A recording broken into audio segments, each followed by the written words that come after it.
ICE hits the streets, a first-hand look at how federal agents track down immigration targets in Texas. So this morning we were looking for a male Honduran national, approximately 35 years old. From pre-dawn briefings to doorstep arrests, we take you on a behind-the-scenes look at ICE as they carry out their daily mission. We focus primarily on people who pose public safety threats, means that by their very presence in the community, they're likely to cause harm. Hi friends, this is Yami Virgin with Sinclair Broadcasting in San Antonio, Texas, and this is another edition of Immigration Crisis, the fight for the southern border.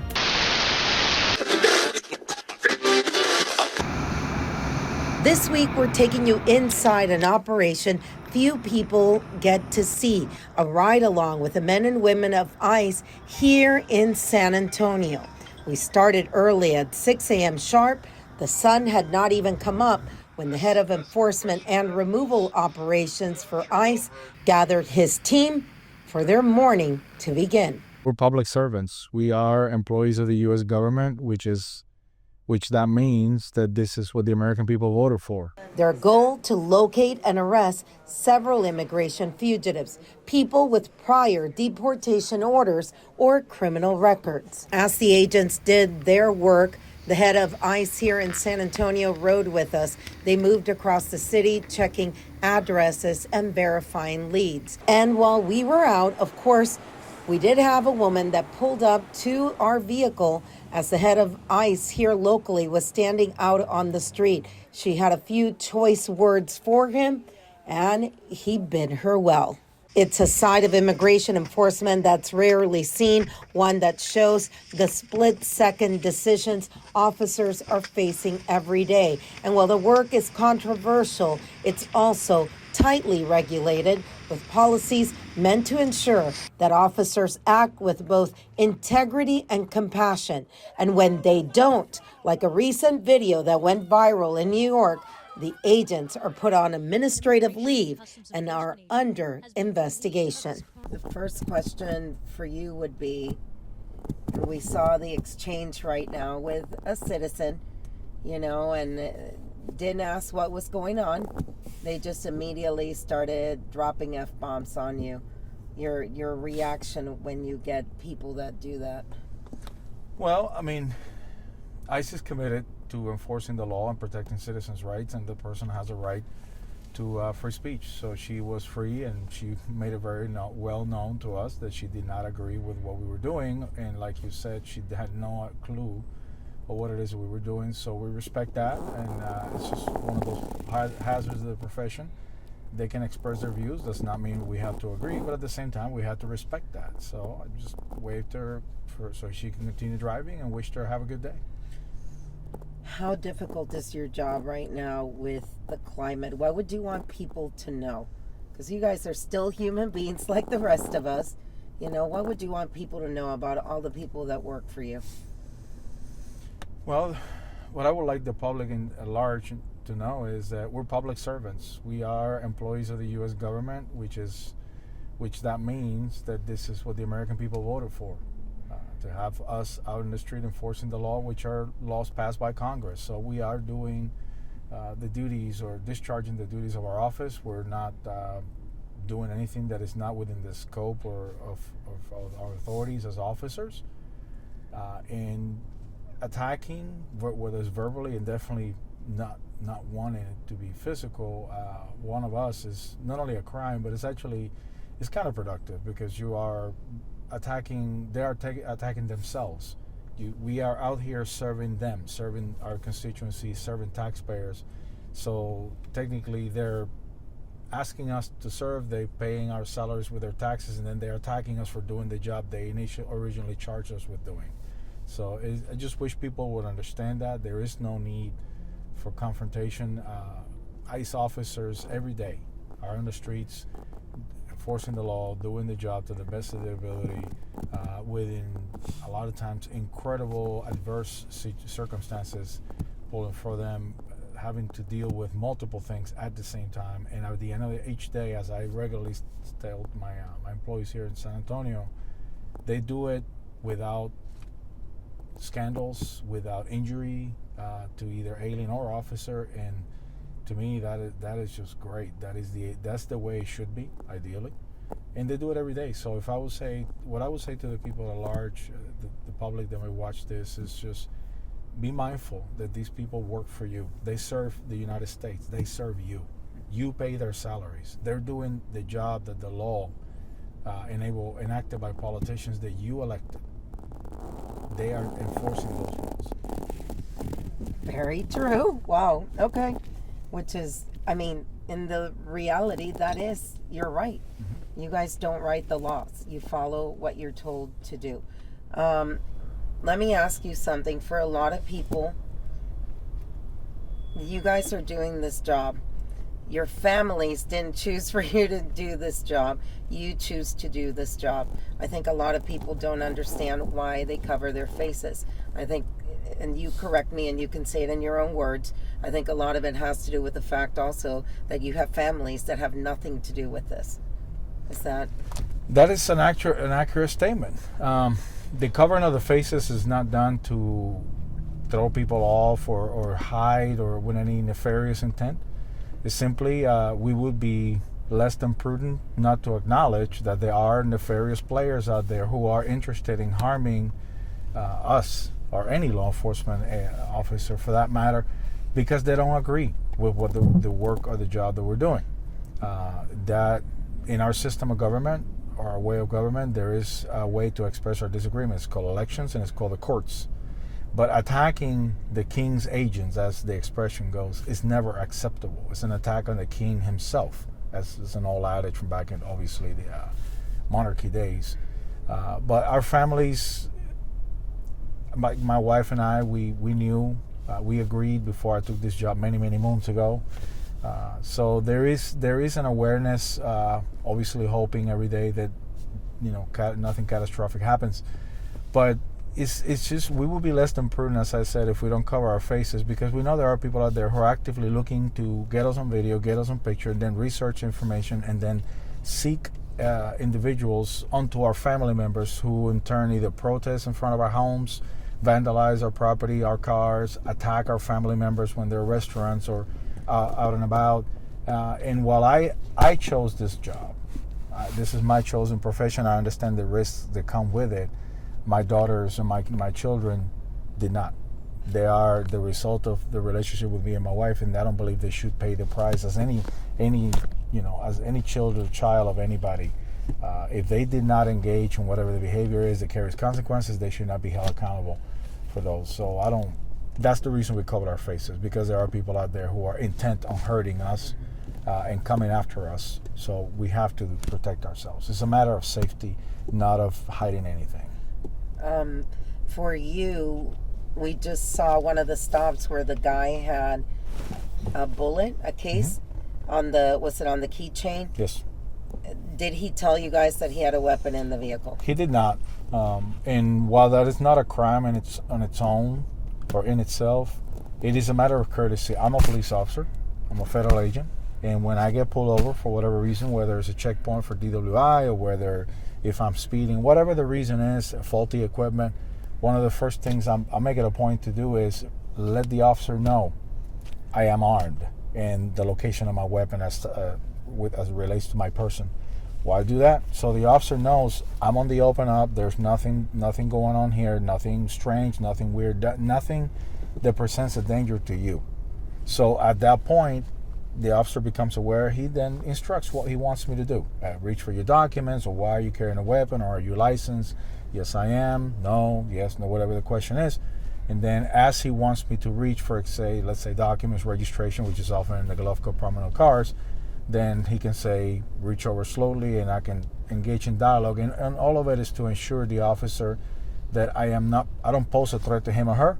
And I definitely, by letting him or her know that, then they can relax a little bit, and then the whole situation does not pose a threat to me either, because again, there's nothing going on that the officer needs to be on his sensor needs to be on hyper alert for that. How many people are you picking up today? We don't. Every day is a it's a dynamic situation, so we don't know the final numbers. This morning, in our interaction here, we're picked up already 4 individuals, and the reasons vary. So far, this is the result of collaborative effort with Department of Public Safety. As you know, there are traffic laws that must be follow or adhere to by drivers when they're driving a cargo vehicle or the sort. One of those laws is real ID. So when you're driving a vehicle that requires you to have certain certifications or licenses, and it requires you to have a real ID issue document by the state, and you don't have it, that in itself is a violation. Then the police officer will interact with you, and as they determine that there may be a possibility, because ICE work collaboratively with them, we're always in the area, so we respond.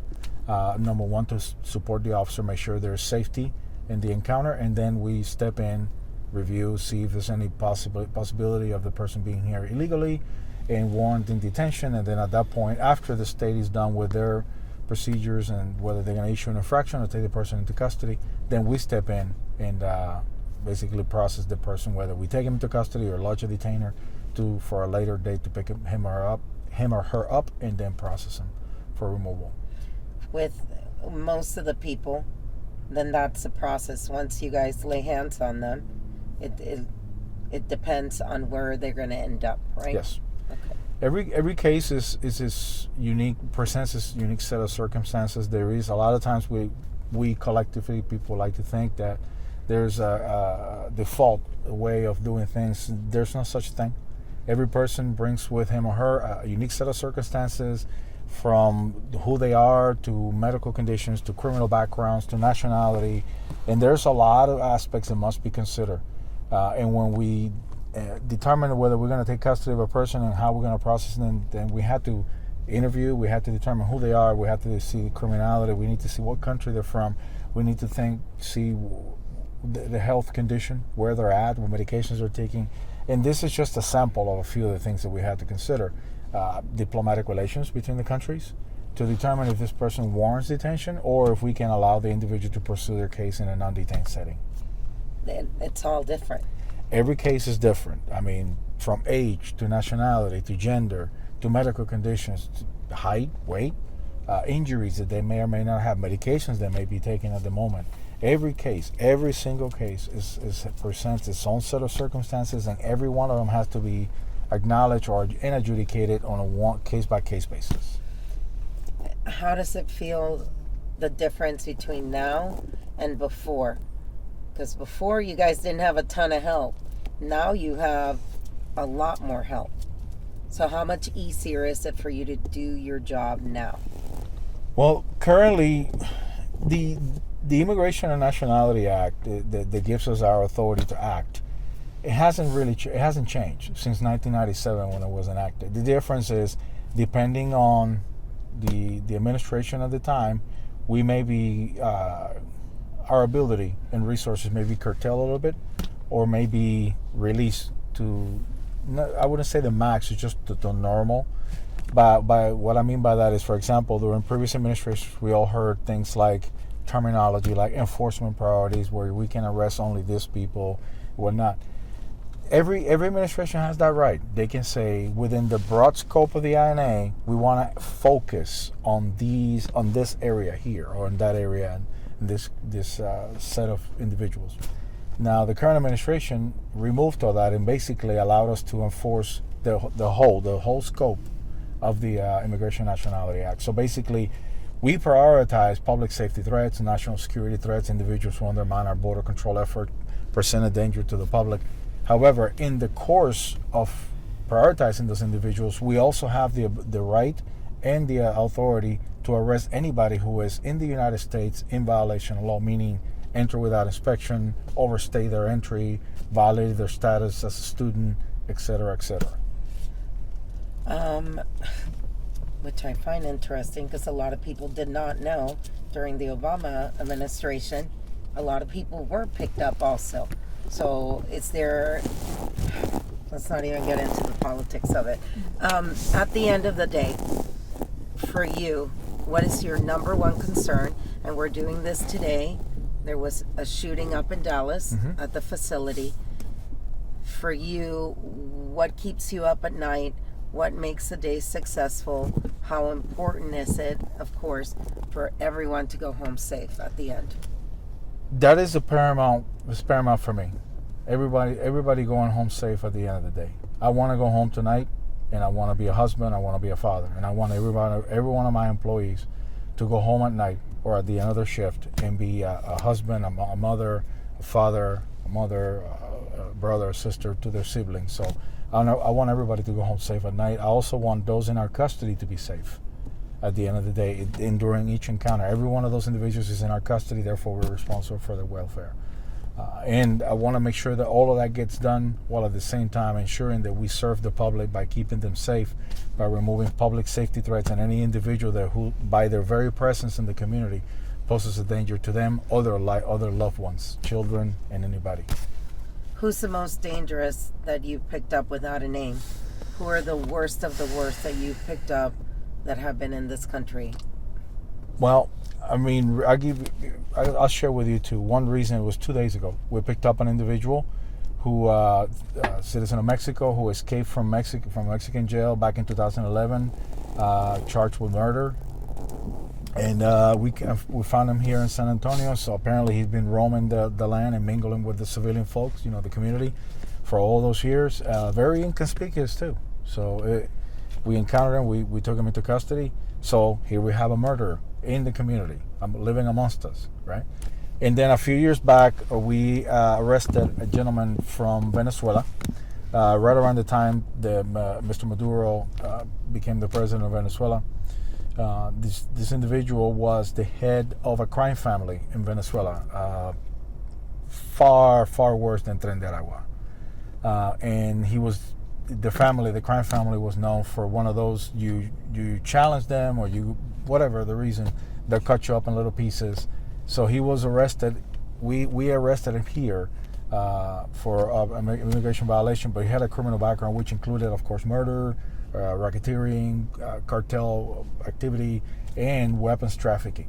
So we took him into custody and we effected a removal to Venezuela, and surprisingly enough, the Maduro administration was in complete agreement with having him brought back. So we effected the deportation, but yeah, we encountered him. Do you need to pick that up? Yeah, I'm trying to tell No, it's okay. Go ahead. Oh, Lance said to give him a call. When you have the opposite, because we'll have people like someone that's a murderer, and then you'll have someone that's a mom with a family here who's married to a U.S. citizen. When you have to do those, talk to me about that. Well, like I said, every case presents its own set of circumstances. Contrary to popular belief, if I may digress a little bit, always the claim, right? We're arresting grandma, whatever. We don't do that. But we do take in consideration the case in itself, the merits of the case. Who is this person? What is their criminal background? How long they've been here? What is their familial relationship, children, spouse, whatnot? And then we go from there. Depends, among other things, her health condition, availability of bed space, the type of case, how quickly, the country, the diplomatic relations, and everything else. And if whatever is more advantageous for the enforcement of the law, and also taking into consideration the individual's situation, then we act on that. If we have to take the person into custody, the parent, then we coordinate with the family to make sure the children are cared for. They're not just turning over to any complete stranger. And then we take the person into custody. So sometimes it's a difficult decision because we all have families, but they are here in violation of law, and there are consequences for all our actions. So that's all I can say about that.